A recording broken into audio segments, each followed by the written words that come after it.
Hello student, welcome to my YouTube channel सिर्फ botany classes. आज की इस वीडियो में मैं बात करूंगा आपके सामने को करिकुलर के paper human values and environmental studies.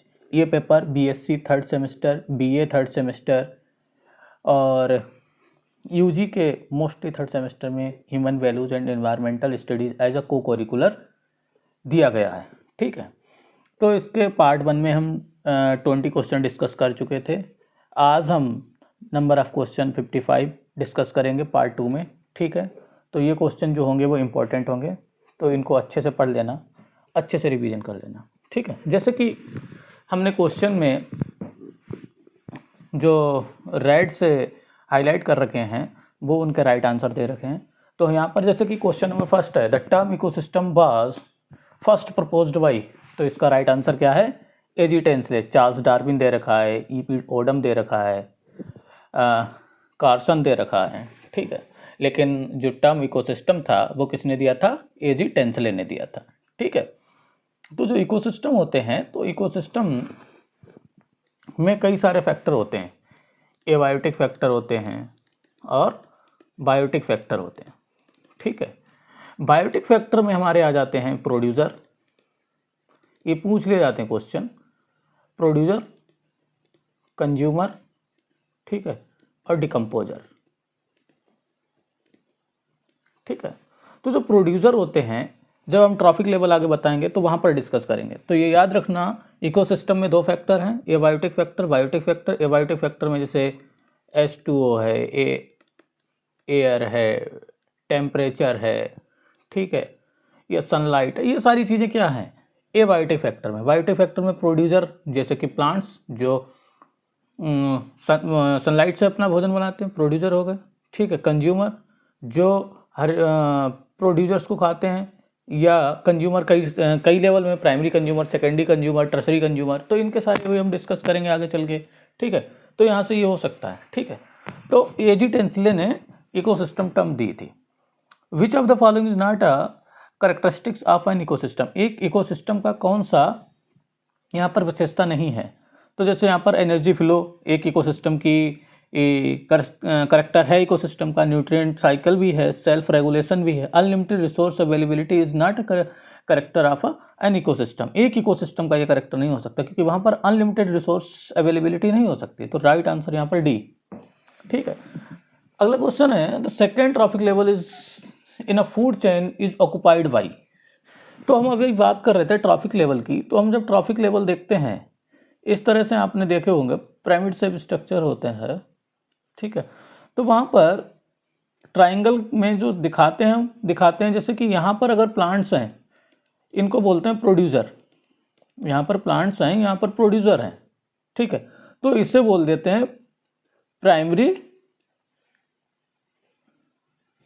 ये तो हो गए प्रोड्यूसर, और ये किस ट्रॉफिक लेवल पे हैं? ये प्राइमरी या फर्स्ट ट्रॉफिक लेवल पे हैं, फर्स्ट ट्रॉफिक लेवल पे हैं। ठीक है, यहाँ पर पूछा है सेकेंड ट्रॉफिक लेवल पे क्या होते हैं? सेकेंड ट्रॉफिक लेवल पर होते हैं प्राइमरी कंज्यूमर। कौन होते हैं? Primary consumer. कौन होंगे? जैसे कि डियर, जो घास, जो हरे पेड़ पौधों के प्रोड्यूसर्स को खाते होंगे उनको क्या बोलेंगे? Primary consumer. जो प्रोड्यूसर्स पर फीड करते हैं उनको बोलते हैं प्राइमरी कंज्यूमर। फिर जो प्राइमरी कंज्यूमर पर फीड करते हैं उनको बोलते हैं सेकेंडरी कंज्यूमर। ठीक है, तो ये याद रखना। तो जो सेकेंड ट्रॉफिक लेवल पर होंगे वो क्या होंगे? प्राइमरी कंज्यूमर, क्योंकि फर्स्ट ट्रॉफिक लेवल पर प्रोड्यूसर प्रेजेंट होंगे।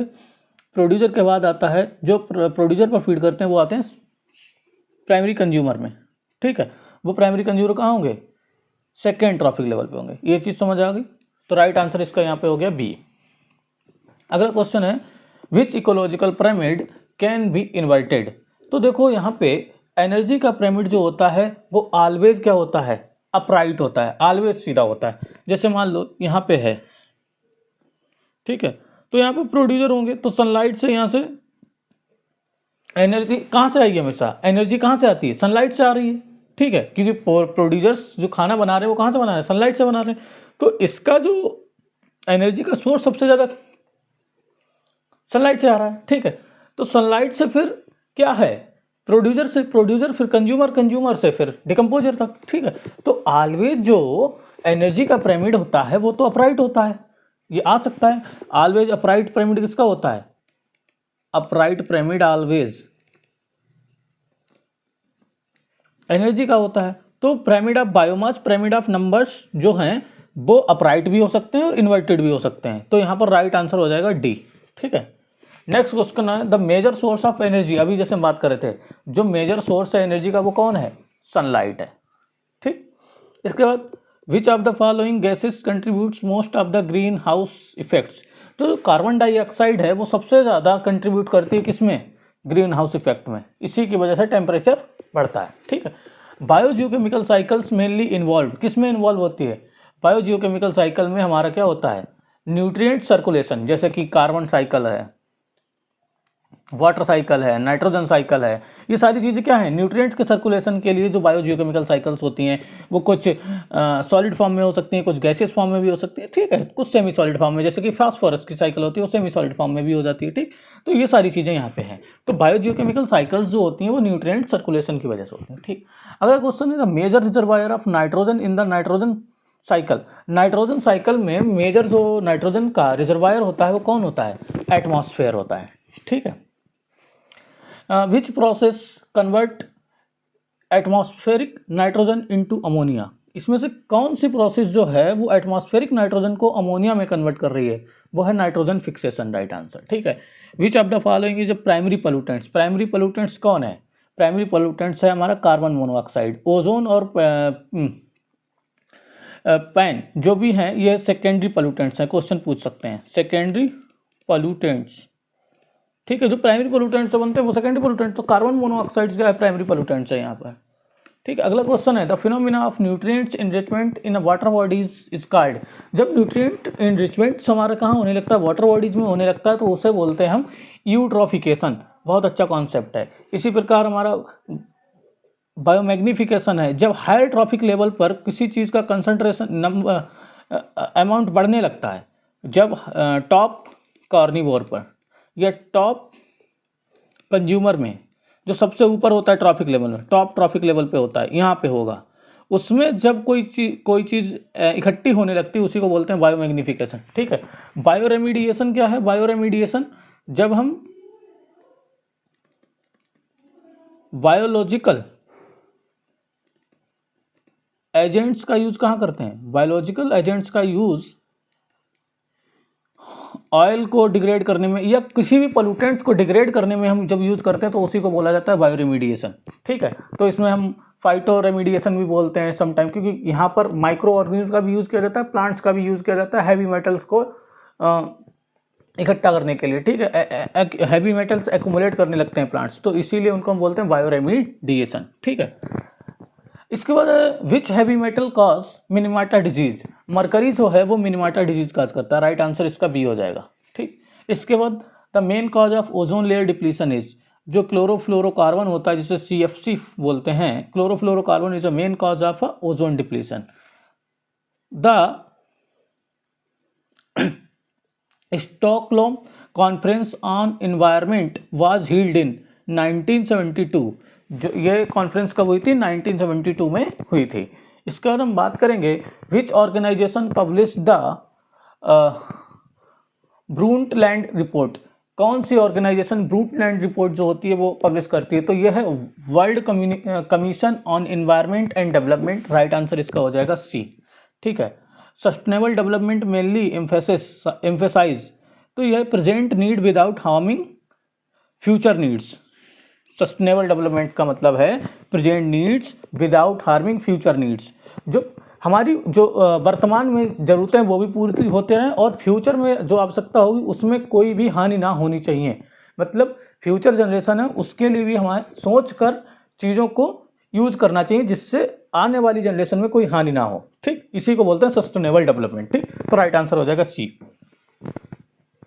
इसके बाद क्या है? विच of the following is an example of point source pollutants.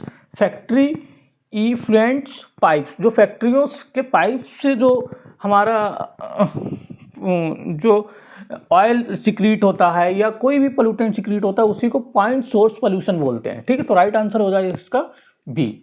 इसके बाद क्या है? बायोमैग्निफिकेशन इज हाईएस्ट इन, हमने बताया था टॉप कार्निवोर में जो होता है हाईएस्ट, जो हाई जो सबसे टॉप ट्रॉपिक लेवल पे होते हैं, जैसे first trophic level, second trophic level, fourth trophic level, fifth trophic level पे जो होगा, यहाँ पर कोई चीज़ अगर एक्यूमुलेट होने लगेगी तो उसी को बोलेंगे, या इकट्ठी होने लगेगी उसी को बोलेंगे हम बायोमैग्निफिकेशन। ठीक, इसके बाद हम बताएंगे which of the following is an non renewable resources. इसमें से कौन सा नॉन रिन्यूएबल रिसोर्सेज है?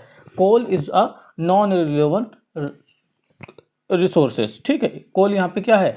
नॉन रिन्यूएबल रिसोर्सेज है। ठीक, इसके बाद in India the environmental act was enacted इन, ठीक है, तो ये 1986 इसका राइट आंसर है। इसके बाद the silent valley project is associated with, silent valley project जो है वो किससे एसोसिएटेड है? ट्रॉपिकल रेन फॉरेस्ट कंजर्वेशन से एसोसिएटेड है। साइलेंट वैली प्रोजेक्ट जो है वो ट्रॉपिकल रेन फॉरेस्ट कंजर्वेशन से एसोसिएट है। ठीक है, which one is an example of in situ conservation? National park an example of in situ conservation. National park हो गया, वाइल्ड लाइफ सेंचुरीज हो गई, बायोस्फीयर रिजर्व हो गई, ये क्या है? सभी इंसिटू कंजर्वेशन के एग्जाम्पल हैं। बॉटनिकल गार्डन हो गया, सीड बैंक हो गया, जंप प्लाज्म हो गया, जीन बैंक हो गया, जू हो गए, ये सारी चीज़ें क्या हैं? ये सारी चीज़ें हैं हमारी एक्सिटिव कंजर्वेशन की। ठीक है, तो राइट आंसर इसका ये हो गया। Which pollutants mainly causes photochemical smog? जो नाइट्रोजन ऑक्साइड है एंड हाइड्रोकार्बन्स हैं, इनसे मिलने से क्या बनता है? फोटोकेमिकल स्मॉग्स बनता है। तो राइट आंसर इसका हो जाएगा बी। ठीक है, the main objective of Kyoto protocols is to reduced, जो ग्रीन हाउस गैस इमिशन है उसके लिए ये एक प्रोटोकॉल तैयार, क्योटो प्रोटोकॉल बनाया गया जिससे इन गैसेस का क्या किया जा सके?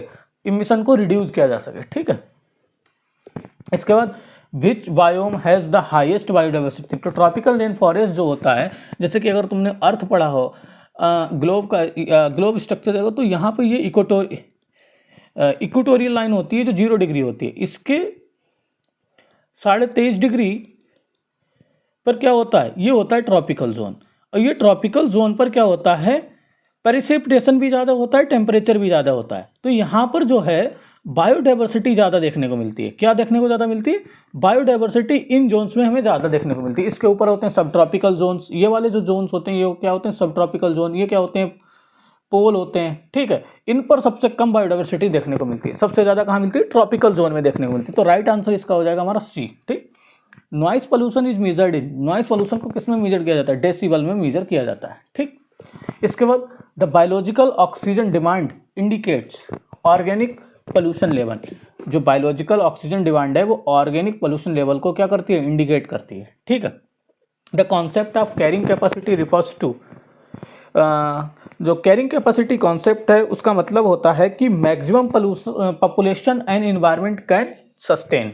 ठीक है, राइट आंसर इसका हो जाएगा बी, कि किसी भी इन्वायरमेंट की कैरिंग कैपेसिटी की, जैसे कि मान लो एक रूम में 40 लोग बैठने की ही क्षमता है, तो हम वहाँ पर 40 से ज़्यादा लोग नहीं बैठा सकते ना, तो उसकी कैरिंग कैपेसिटी क्या हो गई? इतनी हो गई। ऐसे ही कोई भी पॉपुलेशन है उतनी ही ग्रो करेगी जितना उसका इन्वायरमेंट उसमें सस्टेन कर पाएगा, जितना इन्वायरमेंटली वो सस्टेन कर पाएगी वहाँ पे। ठीक है, उस इन्वायरमेंट या बोले उसका जो रिसोर्सेस हैं, अगर उस पॉपुलेशन के लिए मैक्सिमम पॉपुलेशन के जितने अवेलेबल हैं, अगर उससे ज़्यादा पॉपुलेशन कर देगी तो वो पॉपुलेशन डिक्लाइन कर जाएगी ना। तो ये क्या है? कैरिंग कैपेसिटी उसी को बोलते हैं। ठीक, अगला हम क्या बोलेंगे? विच of the following is the secondary consumer? इसमें से कौन सा सेकेंडरी कंज्यूमर है? अभी हम यही बात कर रहे थे कि कई बार क्वेश्चन ये पूछे गए हैं, प्राइमरी कंज्यूमर, सेकेंडरी कंज्यूमर, हम फिर से बता दे रहे हैं आपको एक बार क्लियर। जैसे ये होते हैं trophic level, first trophic level, second trophic level, यहाँ तक की हम बात कर ले रहे हैं। इसे मान लो फर्स्ट ट्रॉफिक लेवल। ठीक, ये हो जाएगा सेकेंड ट्रॉफिक लेवल, ये थर्ड ट्रॉफिक लेवल। ठीक है, फर्स्ट ट्रॉफिक लेवल पर होते हैं प्रोड्यूसर, जिसमें ग्रीन प्लांट्स, ग्रासेस, ये हो गए प्रोड्यूसर। तो फर्स्ट ट्रॉफिक लेवल पे क्या होते हैं? प्रोड्यूसर होते हैं। तो हम बात करते हैं सेकेंड ट्रॉफिक लेवल पे। सेकेंड ट्रॉफिक लेवल पर जो होते हैं वो होते हैं प्राइमरी कंज्यूमर। कौन होते हैं? Primary consumer. प्राइमरी कंज्यूमर वो होते हैं जो ग्रीन प्लांट्स या प्रोड्यूसर्स पर फीड करते हैं। जो प्रोड्यूसर्स पर फीड करते हैं उनको बोलते हैं प्राइमरी कंज्यूमर। ठीक, जैसे कि डियर हो गया, काऊ हो गई, बुफेलो हो गई। ठीक है, ये सारे क्या हैं? प्राइमरी कंज्यूमर हैं। इसके बाद यहाँ पर मान लो अगर डियर है, डियर यहाँ पर फीड कर रहा है, अब डियर को कौन खाएगा? लाइन। तो लाइन हमारा थर्ड ट्रॉफिक लेवल पे है और थर्ड ट्रॉफिक लेवल पे वो किसकी तरह काम करेगा? सेकेंडरी कंज्यूमर की तरह काम करेगा, सेकेंडरी कंज्यूमर की तरह काम करेगा। ठीक है, तो ये सारी चीजें आपके दिमाग में होनी चाहिए। ठीक, इसके बाद अगला क्वेश्चन है विच इंडियन एक्ट, हाँ यहाँ पे क्या है, विच of the following is N secondary consumer. यहाँ पर देखो ग्रासेस, ये तो प्रोड्यूसर का काम करेंगी, डियर प्राइमरी कंज्यूमर का, फाइटोप्लैंक्टन्स क्योंकि ये अपने आप बनाएंगे तो ये फाइटोप्लैंक्टन्स जो होंगे वो प्राइमरी कंज्यूमर की तरह काम करेंगे, फाइटोप्लैंक्टन्स जो होंगे प्रोड्यूसर की तरह काम करेंगे। स्नैक्स क्या होंगे? स्नैक्स जो होंगे वो सेकेंडरी कंज्यूमर्स की तरह काम करेंगे।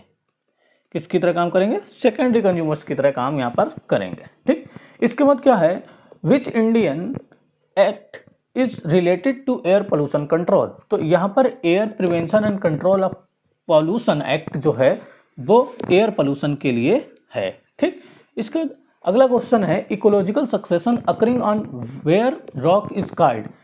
जो वेयर रॉक से स्टार्ट होता है इकोलॉजिकल सक्सेशन वो कहलाता है प्राइमरी सक्सेशन। क्या कहलाता है? Primary succession. अगर जहाँ पर सक्सेशन हो चुका है और फिर से वहाँ पर कोई ट्रेजिडी हुई और वहाँ पे नष्ट हो गया, उसके बाद वहाँ फिर से स्टार्ट होता है सक्सेशन होना या कम्युनिटी डेवलप होना, क्लाइमेटिक कंडीशन डेवलप होना, तो उसे बोला जाता है सेकेंडरी सक्सेशन। जहाँ पहले से कोई लाइफ है ही नहीं और वहाँ से कोई चीज़ बनना स्टार्ट हो और क्लाइमेट कंडीशन तक जाए जहाँ पर एक प्रॉपर रूप से एक बोलें तो कम्युनिटी डेवलप हो, तो वहाँ पे बोलते हैं प्राइमरी सक्सेशन। ठीक है, which trophic level has a maximum energy. वहाँ कहाँ पर सबसे ज़्यादा मैक्सिमम एनर्जी होती है? प्रोड्यूसर्स पे। आपने जो लॉ होगा एनर्जी ट्रांसफर लॉ जो है, एनर्जी ट्रांसफर लॉ जो 10% लिडमैन लॉ जो है 10% लिडमैन लॉ है एनर्जी ट्रांसफर का, उसके अकॉर्डिंग एक ट्रॉफिक लेवल से दूसरे ट्रॉफिक लेवल में ओनली 10% ही एनर्जी जाती है। जैसे मान लो ये फर्स्ट ट्रॉफिक लेवल है, ये सेकेंड ट्रॉफिक लेवल है, ये थर्ड ट्रॉफिक लेवल है और ये फोर्थ ट्रॉफिक लेवल है। यहाँ पर प्लांट्स हैं और यहाँ पर एनर्जी है 1000 किलो कैलोरी। ठीक है, तो जब प्राइमरी कंज्यूमर इस पर जब फीड करेंगे, कौन? प्राइमरी कंज्यूमर जब इस पर फीड करेंगे तो उनके पास कितनी एनर्जी आएगी? ओनली 10%। तो 1000 का 10% क्या होगी? तो प्राइमरी कंज्यूमर के पास सिर्फ 100 किलो कैलोरी एनर्जी पहुंचेगी। अब जब सेकेंडरी कंज्यूमर प्राइमरी कंज्यूमर पर फीड करेंगे तो वहां पर ओनली 10 किलो कैलोरी ही एनर्जी पहुंचेगी। तो इस तरह से सबसे ज़्यादा एनर्जी जो मैक्सिमम एनर्जी कहाँ होती है? वो प्रोड्यूसर के पास होती है, उसके बाद कंज्यूमर, प्राइमरी कंज्यूमर, उसके बाद सेकेंडरी कंज्यूमर, फिर टर्सरी कंज्यूमर। ठीक, इस तरह से हमारा चलता है। इसके बाद हम बात करेंगे question number 34, which one is an bio indicator of air pollution. यहाँ पर लाइकेंस जो है वो बायो इंडिकेटर की तरह काम करती हैं। The term biodiversity hotspot was proposed by Norman Myers ने जो प्रपोज किया था। इसके बाद which region is an biodiversity hotspot in India? Western Ghats, ये इंडिया में। ठीक है, solid waste management follows the principle of reduce, reuse and recycle. ये जो है सॉलिड वेस्ट मैनेजमेंट में प्रिंसिपल फॉलो होते हैं, रिड्यूस, रीयूज, पहले तो रिड्यूस करो, रीयूज करो, रिसाइकल करो। ठीक है, तो ये हमारे प्रिंसिपल चलते हैं सॉलिड वेस्ट मैनेजमेंट में। ठीक, इसके बाद the main aim of environmental impact assessment is to, तो predict environmental consequences of projects. ठीक है, तो ये राइट आंसर इसका हो जाएगा यहाँ पे। इसके बाद the main objective of stabilizing national parks is to, तो जो नेशनल पार्क्स के स्टेबलाइजिंग का मेन ऑब्जेक्टिव क्या है?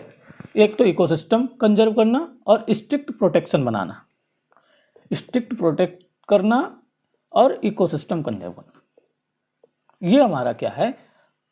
मेन ऑब्जेक्टिव है। ठीक है, इसके बाद अगला है in India national parks and wild life sanctuaries are governed under wild life protection act 1972, इसके द्वारा ये गवर्न की जाती हैं। इसके बाद biosphere reserve is divided into how many zones? Biosphere reserve को 3 जोन्स में डिवाइड किया गया है। इसके बाद which zone of biosphere reserve is strictly protected, तो जो कोर जोन होता है उसको बोलते हैं हम स्ट्रिक्टली, क्या होता है? स्ट्रिक्टली प्रोटेक्टेड होता है। यहाँ पर कोई भी एक्सटर्नल एक्टिविटी यहाँ पर नहीं हो सकती है, इसीलिए इसे हम यहाँ पर कोर जोन बोलते हैं। तो 3 जोन होते हैं वहाँ पे। एक होता है ट्रांजिशन जोन, एक कोर जोन, एक पेरिफेरल जोन या बफर जोन भी कहते हैं कभी कभी, ठीक है। इसके बाद हम बात करते हैं which biosphere reserve is located in West Bengal. Sundarban जो है वो कहाँ है, वेस्ट बंगाल में है। The first biosphere reserve stabilizing in India was, तो पहला जो इंडिया में बायोस्फीयर रिजर्व जो था स्टेबलाइज हुआ था वो नीलगिरी है, ठीक है। इसके बाद Kaziranga is an example of, Kaziranga एक नेशनल पार्क है, ठीक है। अब ये कहाँ लोकेटेड है, ये लोग आप कमेंट बॉक्स में बताएंगे। लोकेटेड कहाँ है पूछ लिया जाता है कभी कभी, तो ये लोग आप कमेंट बॉक्स में बताएंगे। इसका Jim Corbett is an Indian first national park, ठीक है। ये हमारा फर्स्ट नेशनल पार्क है। फिर से आप जिम कॉर्बेट नेशनल पार्क के बारे में, लोकेटेड कहाँ पे है ये, ठीक है, ये आप कमेंट बॉक्स में बताएंगे। इसके बाद Sultanpur bird sanctuary is located in Haryana, ये हरियाणा में लोकेटेड है, ठीक है।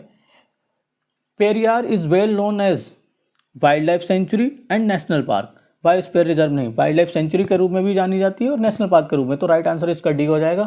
पेरियार वाइल्ड लाइफ सेंचुरी या पेरियार नेशनल पार्क कहाँ लोकेटेड है, इसके आप कमेंट बॉक्स में बताएंगे।